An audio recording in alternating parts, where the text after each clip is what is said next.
السلام علیکم دوستو، welcome to the zone of defence. تو لاسٹ ایپیسوڈ میں ہم نے بات کی تھی پاک فوج کے پہلے باہر سے ایکوائر کردہ ٹینک یعنی کہ M24 چیفے، جو کہ دراصل ایک لائٹ ٹینک تھا۔ تو اس ایپیسوڈ میں ہم بات کریں گے پاک فوج کے پہلے MPT کی، جو کہ پاک فوج نے اپنی سروس میں شامل کیا، اور یہ تھا پیٹن کے دو ویریئنٹس امریکہ نے پاکستان کو ملٹری ایڈ پیکج کے طور پر فراہم کیے، جن میں سے ایک تھا M47 اور دوسرا تھا M48۔ خیر، ان کی مین اسپیسیفکیشن ڈسکس کی جائیں تو M47 میں 5 ممبر کا کریو، یعنی کہ کمانڈر، گنر، لوڈر، ڈرائیور اور مشین گن آپریٹر، جبکہ M48 پیٹرن میں اس کو کم کر کے 4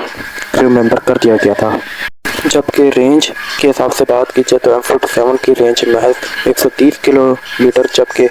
M48 کی رینج اس سے ڈبل سے بھی زیادہ، یعنی کہ آلموسٹ 300 سے 350 کلومیٹر پر تک پہنچ جاتی تھی۔ سپیڈ دونوں کی آلموسٹ 48 کلومیٹر پر آور تھی۔ جبکہ فائر پاور کے حساب سے بات کی جائے تو M47 میں 90 mm کا کینن آفر کیا گیا تھا، جبکہ M48 میں 105 mm کی گن پاک کے ماڈلز میں نصب کی گئی تھی۔ امریکہ نے کل 350 یونٹس پاکستان کو فراہم کیے آلموسٹ، اور یہ 1950 سے 1970 تک کا جو ایرا ہے، اس کو پیٹرن ہی کی وجہ سے پاک فوج کا پیٹرن ایرا کہا جاتا ہے۔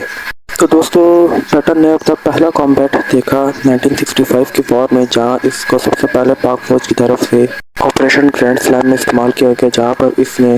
انڈین ملٹری کو وہاں پر کچل کر رکھ دیا اور بھارت کو بھگا دیا۔ البتہ جب جنگ لمبی چھڑکی اور کھلی جنگ شروع ہوگی تو اس کو باقی فیلڈ کی طرف بھی ٹرانسفر کر دیا گیا، جہاں پر پنجاب میں اس نے سب سے پہلے جو جنگ لڑی وہ تھی بیٹل آف خیم کرن، جس میں خیم کرن پر قبضہ کر لیا گیا، اور اس کے بعد اس سے آگے بڑھ کر ایک اور جنگ بھی لڑی گئی، اور وہ تھی بیٹل آف اصل اتر، جہاں پر پیٹرن کے ساتھ سب سے بڑا ڈیزاسٹر ہوا، اور اس لڑائی میں بھارتی سینچورینز اس پر غالب آئے اور آلموسٹ قریب 90 سے لے کر 60 تک پیٹرن سے ڈسٹرائے یا بھارت کے قبضے میں چلے گئے۔ البتہ اس جنگ کے بعد پیٹرن کو جلد ہی اپنا بدلہ لینے کا موقع مل گیا، اور وہ تھا سیالکوٹ سیکٹر میں بیٹل آف چونڈا کے موقع پر، اور یہ وہ بیٹل تھی جس میں چونڈا کے محاذ پر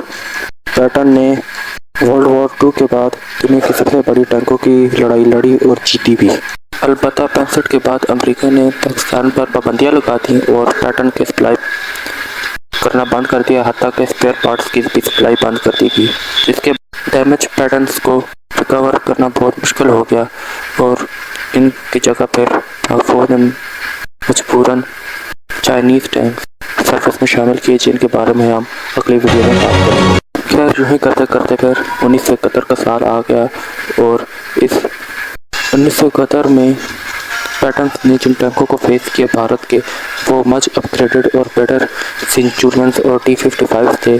جن کے مقابلے پر پاکستان کے سینکشن پیٹرنز کے۔ اور اس لڑائی میں پیٹرنز نے 2 بیٹلز لڑی، ایک تھی بسنتر اور دوسری تھی نانکوٹ کی لڑائی، اور ان دونوں میں پیٹرنز کو ہیوی لاسز کا سامنا کرنا پڑا۔ پیٹرن نے اپنا آخری کامبیٹ دیکھا موگادیشو میں 90s کے ایرا میں، جہاں پر اس کو یون کے مینڈیٹ کے تحت پاک فوج کے انڈر ڈپلوائے کیا گیا تھا، اور وہاں پر اس نے کافی سکسیس دکھائی۔ البتہ یہ پیٹرن کا آخری دور تھا، اور اس کے بعد 2000 آنے سے پہلے ہی تقریباً اس کو ریٹائر کر دیا گیا، اور آج ایک بھی پیٹرن پاکستان کی سروس میں نہیں ہے، اور pattern was much valuable tank جس نے پاکستان کو آلموسٹ 50 ایئرس سرو کیا، آلموسٹ ہاف سینچری۔